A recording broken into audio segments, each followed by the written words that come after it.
بسم اللہ الرحمن الرحیم۔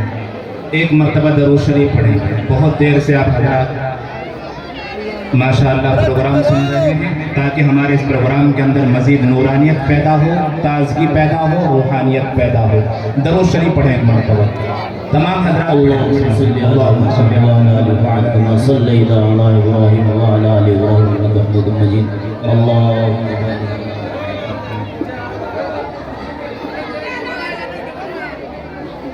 بسم اللہ الرحمن الرحیم۔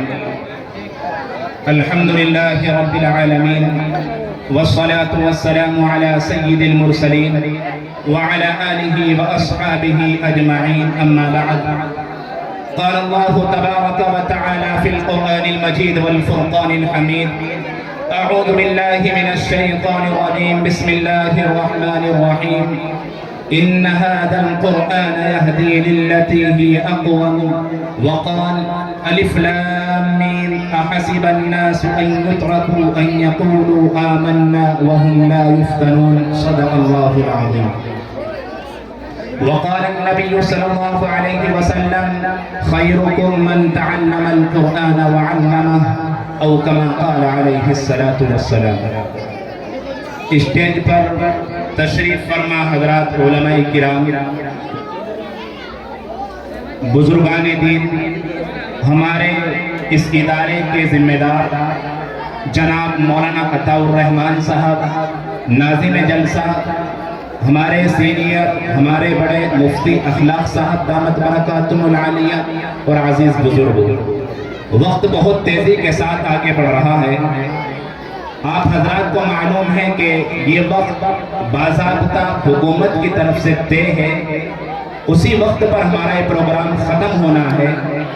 چند منٹ کے لیے میں آپ حضرات کے درمیان حائل ہوا ہوں، بہت مختصر وقت میں اپنی چند باتیں آپ حضرات کے سامنے کہہ کر میں فارغ ہو جاؤں گا۔ بزرگوں اور عزیز ساتھیوں، ابھی آپ نے سنا اور اس سے قبل بھی آپ نے اپنے بزرگوں کی زبانی سنا، اور آپ حضرات جانتے ہیں کہ آج کا ہمارا یہ پروگرام قرآن کی نسبت پر ہے۔ پہلی بات آپ یہ یاد رکھیے کہ نسبت کوئی معمولی چیز نہیں ہوا کرتی، نسبت بہت بڑی چیز ہوتی ہے۔ ہم لوگ یہاں آئے ہیں، قرآن کی محبت میں آئے ہیں، نبی کی محبت میں آئے ہیں، اور ہم یہاں قرآن کے تعلق سے آئے ہیں۔ تو ہمارا تعلق قرآن سے ہوا، ہماری نسبت قرآن سے ہوئی، تو اس معنی کا جو چیز جس سے نسبت ہو جاتی ہے وہ چیز اتنی ہی زیادہ بلند و بالا ہو جایا کرتی ہے۔ میں اس کی مثال دے کر آپ کو یہ سمجھانا چاہتا ہوں۔ ایک پیپر ہے، وہ ایک میل کے اندر تیار ہو رہا ہے، وہ پیپر اس میل سے نکل کر آیا مارکیٹ کے اندر۔ جب مارکیٹ کے اندر وہ پیپر آتا ہے، وہ ایک میل کا نکلا ہوا پیپر ہے، اس پیپر پر اخبار چھپتا ہے، اس پیپر سے مٹھائی کے ڈبے بنتے ہیں، اس پیپر کو کپڑوں کے اندر استعمال کیا جاتا ہے۔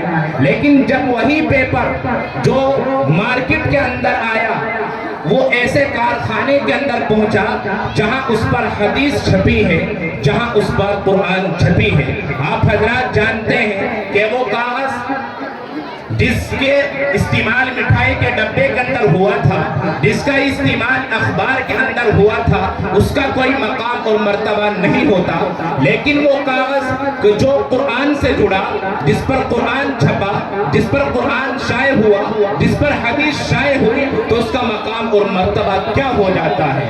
ایک ایمان والے کے سامنے جب وہ کاغذ جس کے اخبار پر لکھا ہوتا ہے آتا ہے، اس کا کوئی مقام اور مرتبہ نہیں ہوتا۔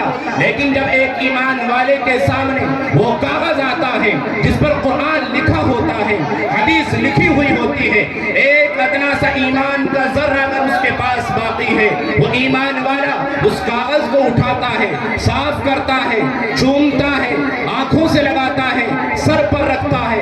کیوں؟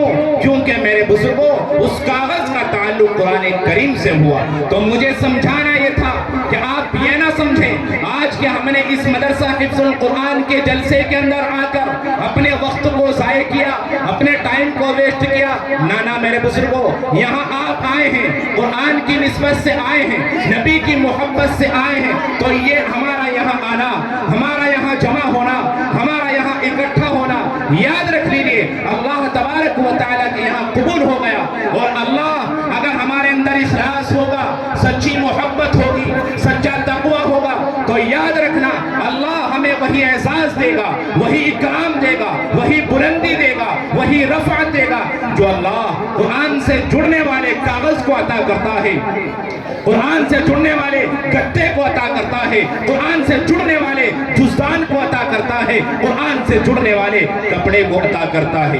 ہم یہاں قرآن کی محبت میں آئے ہیں تو یہاں سے یہ پیغام لے کر جانا ہے۔ تمام باتیں آپ حضرات کے سامنے آ گئی ہیں، مجھے بہت لمبی چوڑی بات نہ کرنی ہے، لیکن یہ پیغام آپ کو دینا ہے کہ ہم یہاں سے قرآن کی محبت لے کر جائیں۔ میرے بزرگوں، قرآن کی محبت لے کر جائیں۔ آقا نامدار جناب محمد عربی صلی اللہ علیہ وسلم نے فرمایا تھا کہ تمہارے درمیان دو چیزیں چھوڑ کر جا رہا ہوں، لن تضلوا ما تمسکتم بہما، جب تک تم ان کو مضبوطی سے پکڑ کر رکھو گے گمراہ نہیں ہوں گے، ذلیل نہیں ہوں گے، رسوا نہیں ہوں گے۔ دو چیزیں ہیں امت محمدیہ، اچھی طرح سمجھ لو، نبی کے ماننے والوں اچھی طرح سمجھ لو، کلمہ پڑھنے والوں اچھی طرح سمجھ لو، قرآن پر ایمان لانے والوں اچھی طرح سمجھ لو، میرے اور آپ کا آقا جناب محمد عربی صلی اللہ علیہ وسلم کیا پیغام دے کر گئے تھے؟ کہاں دو چیزیں دے کر جا رہا ہوں، جب تک مضبوطی سے پکڑ کے رکھو گے کامیاب رہو گے۔ کتاب اللہ، ایک ہے اللہ کی کتاب قرآن کریم، دوسری ہے سنت رسول اللہ صلی اللہ علیہ وسلم، نبی کا طریقہ۔ لیکن میرے بزرگوں، اس مختصر وقت میں مجھے پیغام یہ دینا ہے اور آپ کو اس بات کی طرف توجہ دلانی ہے کہ ان دونوں چیزوں کو آج ہم نے چھوڑ دیا ہے۔ آج ہم نے اپنے قرآن کا جنازہ اپنے گھروں سے نکال دیا، نبی کی سنتوں کا جنازہ گھروں سے نکل رہا ہے۔ نوجوان نبی کی سنتوں کا مذاق اڑا رہے ہیں۔ وہ بوڑھا جس کی عمر 70 سال ہو گئی، 70 سال ہو گئی، 70 سال سے تجاوز کر گیا، اس کو شرم نہیں آتی، میں نبی کی سنتوں کا مذاق اڑا رہا ہوں، میں قرآن کو چھوڑ رہا ہوں۔ اے لوگو، جب قرآن کو چھوڑ دو گے، نبی کے طریقے کو چھوڑ دو گے، تو کیا تم سربلند رہو گے؟ حکومتیں تمہاری ہوں گی، یہاں تمہارا ڈنکا بچے گا، تم بلند و بالا رہو گے، کامیابی تمہارا مقدر چومے گی۔ یاد رکھ لو ایمان والو، ایسا نہیں ہو سکتا قرآن کو چھوڑ کر کامیاب ہو جاؤ، ہرگز نہیں ہو سکتا۔ نبی کا طریقہ چھوڑ کر کامیاب ہو جاؤ، ہرگز نہیں ہو سکتا۔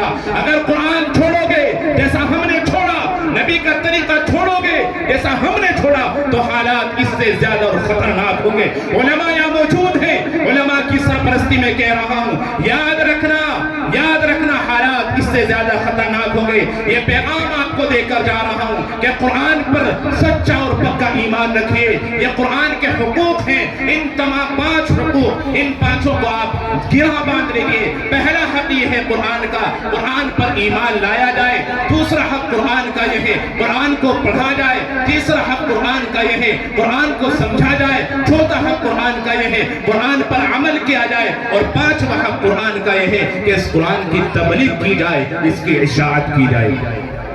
میرے بزرگوں، ان 5 حقوق کو اپنی زندگی کے اندر لے آؤ تو انشاءاللہ ہمیں کامیابی ملے گی، ہمیں کامرانی ملے گی، حکومت ہماری ہوگی، سربلندی ہماری ہوگی اور دنیا ہمارے قدموں میں آئے گی۔ میں نہیں کہہ رہا، قرآن کہتا ہے، نبی کا فرمان کہتا ہے، ان اللہ یرفع بہذا الکتاب اقواما ویضع بہ آخرین۔ ایمان والو اچھی طرح سن لو، یہ قرآن وہ ہے کہ جو اس سے جڑ جاتا ہے، اللہ تبارک و تعالی اس کو بلند و بالا عطا کرتے ہیں، اور جو اس کو چھوڑ دیتا ہے، جو اس کو پسے پشت ڈال دیتا ہے، جو اس پر عمل نہیں کرتا، وَيَضَعُ بِهِ آخَرِينَ، اللہ ان کو ذلیل اور رسوا کرتا ہے۔ تو آج کا ہمارا پیغام یہ ہے، آج کا ہمارا اس جلسے کا سبق یہ ہے کہ انشاءاللہ ہم قرآن پر سچا اور پکا ایمان لائیں گے۔ بتائیں بھائی، ہاتھ کھڑا کریں، انشاءاللہ قرآن کو نہیں چھوڑیں گے، ماشاءاللہ قرآن پر ایمان ایمان لائیں گے. کوئی بھی کچھ بھی کہتا رہے